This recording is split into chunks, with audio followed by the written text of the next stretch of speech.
నేను బీఆర్ఎస్ ఎమ్మెల్యేనే, నియోజకవర్గ అభివృద్ధి కోసమే సీఎంను కలిసా. నేను కప్పుకున్నది కాంగ్రెస్ పార్టీ కండువా కాదు, జాతీయ జెండాలోని 3 రంగులతో కూడిన కండువా. స్పీకర్కు వేర్వేరుగా వివరణ ఇచ్చిన 8 మంది ఎమ్మెల్యేలు. మరింత సమయం కావాలంటూ మిగతా 2 విజ్ఞప్తి. వివరణల ఆధారంగా బీఆర్ఎస్కు నోటీసులు ఇచ్చిన స్పీకర్. విచారణకు హాజరై వాదనలు వినిపించాలని సూచన. చిన్నపిల్లల కథలు చేస్తారని చేస్తారు. ఎవడని నమ్ముతారా? కొంచెమైనా సిగ్గుండాలి ఈ 10 మంది ఎమ్మెల్యేలకి, సిగ్గుండాలి. అంటే రాజకీయాల్లోకి వస్తే సిగ్గు, శరం, నీతి, రీతి, జాతి ఏముండదు, అన్ని బయట పడేసి వస్తారనడానికి వీళ్ళే ప్రత్యేక నిదర్శనం. సిగ్గు ఎగ్గు లేకుండా డప్పు చప్పుల మధ్యలో రేవంత్ని కలిసిరు, డప్పు చప్పుల మధ్యలో కాంగ్రెస్లో చేరినా అని చెప్పి టింగ్ టింగ్ హస్తం గుర్తు ఇట్లా అని చెయ్యి ఒప్పుకొని మంచిగా కండవాలు వేసుకొని పోయిండ్రు. సరే, ఇంత కాంగ్రెస్ కండవా 3 రంగుల జెండా కలిసి ఉంటే మాత్రం మీరు ఇంత మరి పచ్చబద్ధం ఎట్లా ఆడబుద్ధి అవుతుంది? మీరు అసలు బీఆర్ఎస్లో ఒక్క కార్యక్రమం వల్ల పార్టిసిపేట్ చేసిరా? పోనట్టు కాంగ్రెస్లోనన్నా మిమ్మల్ని పిలిచిరా? ఆ ఓడిపోయిన ఎమ్మెల్యేలు కాంగ్రెస్ పార్టీ అధికార ఇన్ఛార్జీలు అయినారు.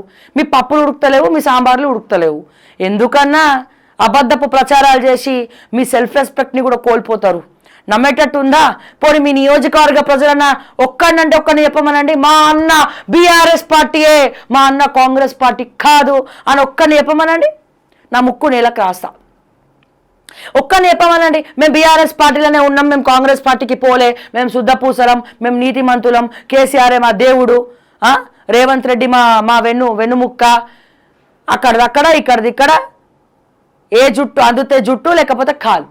మీ నియోజకవర్గంలో ఒక్కరిని చెప్పమనండి. మీరు కాంగ్రెస్ ఎమ్మెల్యే అంటుర్రా? ఎవరైనా మిమ్మల్ని బీఆర్ఎస్ ఎమ్మెల్యే అంటుర్రా? ఏ ఎమ్మెల్యే అంటున్నారు? మీరు పోయింది బహిరంగంగా అందరికి చెప్పుకొనే పోయినరు. మీరు జాయిన్ అయినట్టు పేపర్ క్లిప్పింగ్స్ ఉన్నాయి, ప్రధాన పత్రికల వార్తలు ఉన్నాయి.